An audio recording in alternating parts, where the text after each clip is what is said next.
জায়গায় সবকিছুর গুরুত্ব সমান নয়। একবার একটা বাবা একটা পাথর নিয়ে ছেলেকে বললো, যাও তো এই পাথরটা বিক্রি করে আসো।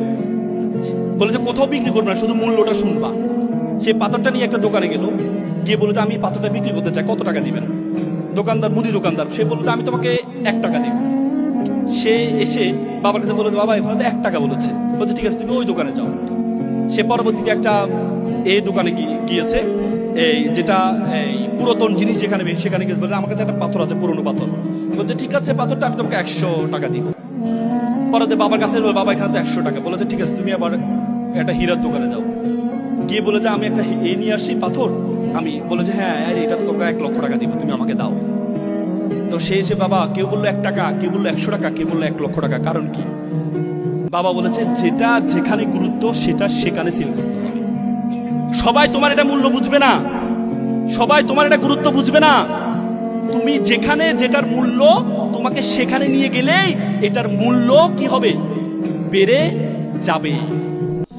তোমাকে বুঝতে হবে যে তুমি কোথায় কি করবা, কোন অবস্থায় কি করবা, তোমাকে বুঝতে হবে। এটা understand the pulse of the people. তৃতীয় যেটি কি, তৃতীয়টা কি? বিজনেসের তৃতীয় বর্ণটা কি? কি? এস। মানে স্টার্ট স্মল, থিঙ্ক বিগ। চিন্তা করতে হবে বড়, শুরু করতে হবে ছোট থেকে। আমাদের বাঙালির মধ্যে একটা স্বভাব হচ্ছে, আমরা শুরুতে চিন্তা করি, শেষ করলাম, এখন বড় একটা অফিস নিতে হবে, বড় একটা চেয়ার লাগবে, তাহলে তো বিয়ে শাদী করতে পারবো। এবার অমুক থেকে টাকা নেই, অমুক থেকে টাকা নেই, নিয়ে বিশাল টাকা করে অফিসের পিছনে 1-2 লাখ টাকা শেষ। টাকা নিচে 3 লাখ টাকা, 2 লাখ টাকা অফিসের পিছনে শেষ। কি পণ্য কিনবে, কি বিক্রি করবে? পরে আবার ওই যার থেকে টাকা নিয়েছে সে খোঁচায়, ভাই লাভ দাও। সে বলছে কি শুরু করলাম না, কি লাভ দিব? এবার হতাশ হয়ে যায়, এক পর্যায়ে এসে সে তার উদ্যোক্তার যে স্বপ্ন, সে স্বপ্নটা বিলীন হয়ে যায়। এই জন্য শুরু করতে হবে ছোট থেকে। ওয়ারেন বাফেটের বইটা পড়ে দেখবেন। ওয়ারেন বাফেট বলেছেন, আমি প্রথম যখন ব্যবসা শুরু করি তখন দেখেছিলাম কোকো কোলা বিক্রি হয়, কোক। তখন আমি কোকটা প্রত্যেকটা জায়গায় কোকটা নিয়ে মুভ করা শুরু করেছিলাম। অনেক বড় কাহিনী, অনেক বড়, আমি সেটি বললাম না আপনাকে। ছোট থেকে শুরু করতে হবে আপনাকে, ছোট থেকে শুরু করতে হবে, কিন্তু চিন্তা করতে হবে বড়। স্বপ্ন দেখতে হবে 3 বছর পর, 4 বছর পর আমি ওই মোমোজায় যেতে চাই। সেটি যদি আপনি চিন্তা করতে পারেন, তাহলে আপনি বড় হতে পারবেন। এই জন্য বড় স্বপ্ন দেখতে হবে। তারপরে বর্ণটা কি? হ্যাঁ, আই মানে ইন্ডাস্ট্রিয়াস, পরিশ্রমী হতে হবে। মনে রাখবেন, পরিশ্রম তার পারিশ্রমিককে কখনো খালি হাতে ফেরায় না। পৃথিবীর একটা কমন শব্দ, যারা পরিশ্রম করবে সে কখনো ব্যর্থ হবে না, হবে না, হবে না। আপনি পরিশ্রম করতে হবে। আমি একটা এক্সাম্পল দিই। একবার একটা অঞ্চলে তারা চিন্তা করলো একটা মন্দির বানাবে। তো মন্দিরের জন্য কি লাগে? মূর্তি লাগে। তো মূর্তি বানাইতে হলে তো পাথর লাগবে। তারা চিন্তা করলো পাহাড়ে একটা পাথর আছে, সুন্দর সাদা পাথর, সবাই সেখানে বসে এই পাথরটাকে অ্যাপ্রোচ করে দেখি। তারা পাথরের কাছে গেল, পাথর সাহেব আপনাকে আমরা একটু নিতে চাই। বলে কি করবা? বলে যে আপনাকে নিয়ে আমরা মূর্তি বানাবো, মন্দিরে রাখবো। রাখার পর সবাই এসে আপনাকে সালাম করবে, সেলুট করবে, প্রণাম করবে। সে বলছে ভালো কাজ, কিন্তু কি করতে হবে? বলতে আপনাকে নিয়ে প্রথমে 6 মাস আমরা একটু কাটবো, ঘষবো, মাজবো, 10-12 জন মিলে আপনাকে কাটবে, ঘষবে। সে বলছে না না না, এই ব্যথা আমি সহ্য করতে পারবো না।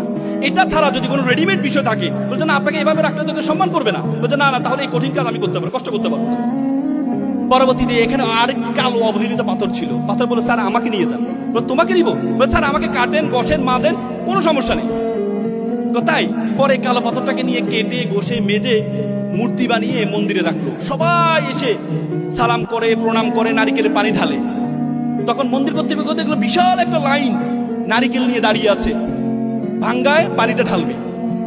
তখন চিন্তা করলো, এই যদি পানিটা প্রত্যেকে যদি দেয়ালে নারিকেল ভাঙে, তাহলে তো দেয়ালটা ভেঙে যাবে। তখন তারা চিন্তা করলো পাথরে ভাঙলে মনে হয় আমার দেয়ালটা বাঁচবে। তখন তারা ওই সাদা পাথরের কাছে গেল, পাথর সাহেব আপনার একটা কাজ পেয়েছি। ও কি কাজ? বলতে আপনাকে কাটবে না, ঘষবে না, মাজবে না, শুধু এসে মানুষ নারিকেল ভাঙবে। তো ফাইন, এটা তো ভালো কাজ, থেকে আমাকে নিয়ে যাও। পরে গিয়ে মন্দিরের মুখে তাকে রাখলো, সবাই এসে নারিকেল ভাঙে, আর পানিটা নিয়ে ওই যে কালো পাথর, অবহেলিত পাথর, তার গায়ে ঢালে। সবাই এসে জুতোর পিঠি খুলে গেলে তার পাথর উপর জুতা রাখে, তার পিঠি লাগাছে। ঘিরে বেটা, আমি ছিলাম সবচেয়ে সম্মানিত, সবাই আমাকে অ্যাপ্রোচ করতো, সালাম করতো, প্রণাম করতো, আর আজকে আমাকে সবাই আসতে যাতে লাথি মারে, জুতোর পিঠি লাগায়, নারিকেল ভাঙে, আর পানিটা ওই যে কালো মূর্তি, যার কোনো ব্যবসা ছিল না, যার কোনো সম্মান ছিল, তার উপর ঢালে, তাকে প্রণাম করে। তখন কালো পাথর বলে, দেখো তুমি আমাকে আজকে দেখতে পাচ্ছ, সবাই আমাকে প্রণাম করছে, সালাম করছে, কিন্তু যখন আমাকে কাটা হয়েছিল, যখন আমাকে ঘষা হয়েছিল, যখন আমাকে মাজা হয়েছিল, তখন আমি সহ্য করেছি বলেই আজকে প্রত্যেকে এসে আমাকে সালাম করছে, প্রণাম করছে। আপনি ভাববেন আপনি এমনি মানুষ আপনাকে সালাম করবে, প্রণাম করবে? আমরা সবসময় একটা কথা বলি যে হাদিসে বলি যে তাকদিরুল আইয়ারুদু, তকদির কখনো পরিবর্তন হয় না। হাদিসের পরের অংশে ইল্লা বিদুয়া, দোয়া এবং দাওয়া করলে তোমার তকদির পরিবর্তন হয়। আরবিতে বলা আছে মান জাদ্দা ওয়াজাদা, মানুষ যেটি চাইবে সেটিই পাইবে। কোরআনে বলছে ওয়াল্লাইসা লিল ইনসানু ইল্লা মা সা, মানুষ ততটুকুই পাইবে যতটুকু সে চেষ্টা করবে। তুমি চেষ্টা করলে তোমার অবস্থা পরিবর্তন করতে পারো। একবার একটা প্লে বয়, ব্যাপক সুন্দর ছেলে, সবসময় মেয়েরা তার পিছনে ঘুরে। তো সে চিন্তা করলো মেয়েরা যদি পিছনে ঘুরে পড়াশোনা করে না, মেয়েদের পিছনে তার সময় শেষ। যখন বিয়ের শাদীর বয়স পার হয়ে যাচ্ছে, তখন চিন্তা করলো বিয়ে শাদী তো করা দরকার। তখন চিন্তা করলো বিয়ে শাদী করলে তো টাকা পয়সা লাগবে, টাকা পয়সা তো আর নেই, বউ চালাবো কিভাবে? তখন একজনের পরামর্শ দিয়ে তুমি এক কাজ করো, তুমি একটা চাকরি দেবে, মেয়ে বিয়ে করো, তাহলে তার টাকা দিয়ে তুমি চলতে পারবে। সে হচ্ছে ভালো বুদ্ধি। তখন সে তার বন্ধুকে বলে, বন্ধু একটা মেয়ে দেখতে যাবো। বন্ধুরা তো ভাবছে সবসময় তার পিছনে সুন্দরী মেয়ে ঘুরে, বিয়ে করার সময় মনে হয় কোন বিশ্ব সুন্দরীকে সে বিয়ে করবে। গিয়ে দেখে যে মেয়েটা কালো। বন্ধু মেয়ে তো কালো। ছিল যাবে নদীর জল গোলা ভালো, জাতের মেয়ে কালো ভালো। একটু পরে দেখি মেয়েটা টেরা। বন্ধু মেয়ে তো টেরা, যাবে না, এটা লক্ষ্মী টেরা। মানে তার যতগুলো উইকনেস আছে, তার প্রত্যেকটা উইকনেস ইউনিকনেসে পরিণত হয়েছে শুধুমাত্র তার যোগ্যতার কারণে, শুধুমাত্র তার যোগ্যতার কারণে। এজন্য আপনি আপনার যোগ্যতাটা অর্জন করুন, আপনি আপনার যোগ্যতা অর্জন করুন, দেখবেন প্রত্যেকে এসে আপনাকে সেলুট করবে, সম্মান করবে। তারপরে যে বর্ণটি আছে সেটা হচ্ছে E for ethics is a very important. Mahatma Gandhi একটা চমৎকার কথা বলেছেন, দেয়ার আর 7 things উইচ ডেস্ট্রয় আস। 7টি জিনিস আমাদেরকে ধ্বংস করছে, তার মধ্যে একটি হচ্ছে business without character, business without ethics, education without character. আপনার বিজনেস যদি ইথিক্স না থাকে, তাহলে এই ব্যবসার কোনো মূল্য থাকবে না, থাকবে না, থাকবে না। আজকে অনেক বড় ব্যবসায়ী আছে, কিন্তু তাদের মধ্যে ইথিক্স নেই, মোরালিটি নেই। এই ব্যবসায়, এই বড় ব্যবসায়ী হওয়ার কোনো মূল্য নেই। আপনারা সবাই জুনায়েদ জামশেদের নাম শুনেছেন? পাকিস্তানের শিল্পী ছিল জুনায়েদ জামশেদ, রক স্টার বলা হতো তাকে। সে জুনায়েদ জামশেদ যখন, সে কিন্তু ইঞ্জিনিয়ার ছিলেন, জানেন এটা, ইঞ্জিনিয়ার ছিলেন। তিনি চিন্তা করলেন ইসলামের যখন এই আসলো, তখন চিন্তা করলো যে না, আমাকে গান গাওয়া যাবে না, গান ছেড়ে দিয়েছেন। ছেড়ে একটা ফার্ম দিয়েছেন, সিভিল ফার্ম, ইঞ্জিনিয়ারিং ফার্ম, তার বন্ধুকে নিয়ে। বলছে বন্ধু একটা ফার্ম দিব। সে একটা ফার্ম দিল। তখন এইটা দেওয়ার আগে, তখন সে পাকিস্তানের একজন বিচারপতি ছিলেন এবং শরিয়া বোর্ডের চেয়ারম্যান। তিনি হচ্ছে আল্লামা তাকি ওসমানী, নাম শুনেছেন মনে হয়। আল্লামা তাকি ওসমানীর কাছে গিয়েছেন যে আমি ব্যবসা শুরু করছি, আপনি আমাকে একটু পরামর্শ দেন। তিনি বলছেন তোমার ব্যবসা সফল হবে যদি 3টি জিনিস তুমি মেক শিওর করো। কয়টি জিনিস? 3টি জিনিস। একটি হচ্ছে তুমি কখনো তোমার সহপাঠী যাকে নিয়ে তুমি ব্যবসা শুরু করছে তার কখনো পরনিন্দা করবা না, তার পিছনে কখনো নিন্দা করবা না। তুমি যদি তার পিছনে নিন্দা করো তাহলে তুমি কখনো বড় হইতে পারবা না। তুমি যদি মনে করো সে কি কাজ করে, সে কোম্পানির চেয়ারম্যান, কি কাজ করে, আমি এমডি, আমি সবচেয়ে বেশি কাজ করি, তাহলে তুমি বড় ব্যবসায়ী হতে পারবা না। দ্বিতীয়টি হচ্ছে তুমি নিজের জন্য যদি পছন্দ করো, তুমি তোমার সহপাঠীর জন্য সেম জিনিস তুমি পছন্দ করবা। নিজের জন্য যেটা পছন্দ করো, তুমি যদি মাম পানি পছন্দ করো, তোমার সহপাঠীর জন্য, তোমার যে কলিগ আছে, তোমার যে পার্টনার আছে, তার জন্য মাম দিয়ে পছন্দ করবা। তৃতীয় পরামর্শ হচ্ছে তুমি তোমার যে ব্যবসায় যে লাভবান হবা, যে প্রফিট তুমি গ্রহণ করবা, সেই প্রফিটের একটি অংশ আল্লাহর জন্য ডাইরেক্টরশিপ রাখবা। তোমার যদি ডিরেক্টর 2 জন হয়, তাহলে 3য় নম্বর ডিরেক্টর হবে আল্লাহ তাআলা। তার মানে কি আল্লাহকে টাকা দিতে হবে না? আল্লাহ কি টাকা নিজে গ্রহণ করে না? গরিব দুঃখীর জন্য। আল্লাহ বলছে উখরিজাতি লিন্নাস, আমি তোমাকে মানুষের কল্যাণের জন্য সৃষ্টি করেছি। কুনতুম খায়রা উম্মাত উখরিজাতি লিন্নাস, আমি তোমাকে মানুষের কল্যাণের জন্য সৃষ্টি করেছি। তুমি যদি কল্যাণটা নিশ্চিত করো, অন্যের জন্য খরচ করো, আল্লাহর জন্য খরচ করো, গরিবকে খাওয়াও, তোমার একটা রাখো, তাহলে তুমি কখনো ব্যবসায় ব্যর্থ হবে না। তার মানে এই 3টি জিনিস যদি তুমি মেক শিওর করতে পারো, তাহলে তুমি কখনো কি হবে না? ব্যর্থ হবে না, হবে না, হবে না। আমি আর কথা বাড়াবো না, অনেক কথা বলার ছিল, প্রত্যেকটা বর্ণ নিয়ে কথা বলার ছিল, আমি শুধু বলে যাচ্ছি। এনতে হচ্ছে নেগেটিভ অ্যাপ্রোচ থাকা যাবে না, নেগেটিভ অ্যাপ্রোচ থাকা যাবে না।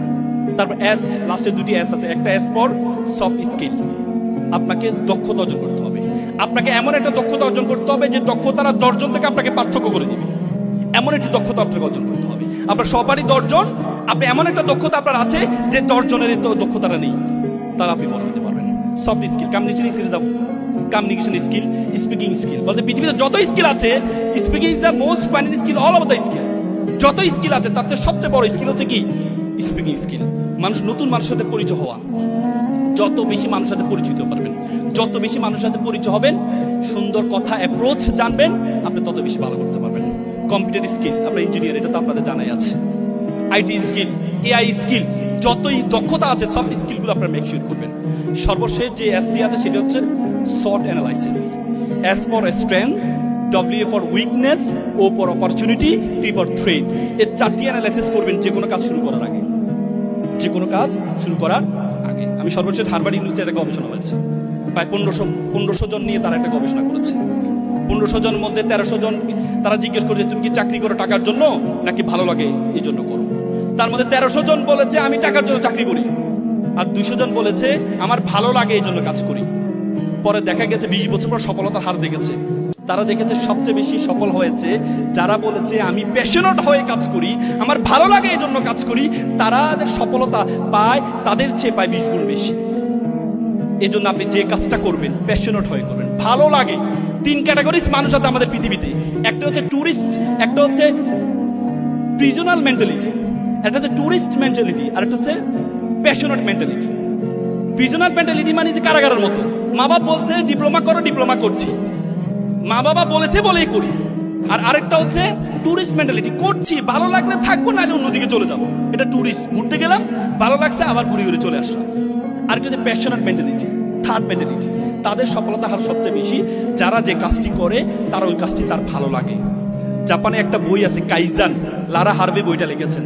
জাপানিরা কেন সফল, সেখানে একটা গুণের কথা বলছে, ikigai, do what you can do the best, করো যেটি তুমি ভালো জানো। এজন্য আপনি যেটি ভালো জানবেন, যেটি আপনি ভালো জানবেন, সেটি যদি আপনার সার্টিফিকেটের এগেনস্টেও যায়, সে কাজটি আপনি করেন, দেখবেন আপনার সফলতা কেউ ঠেকাইতে পারবে না।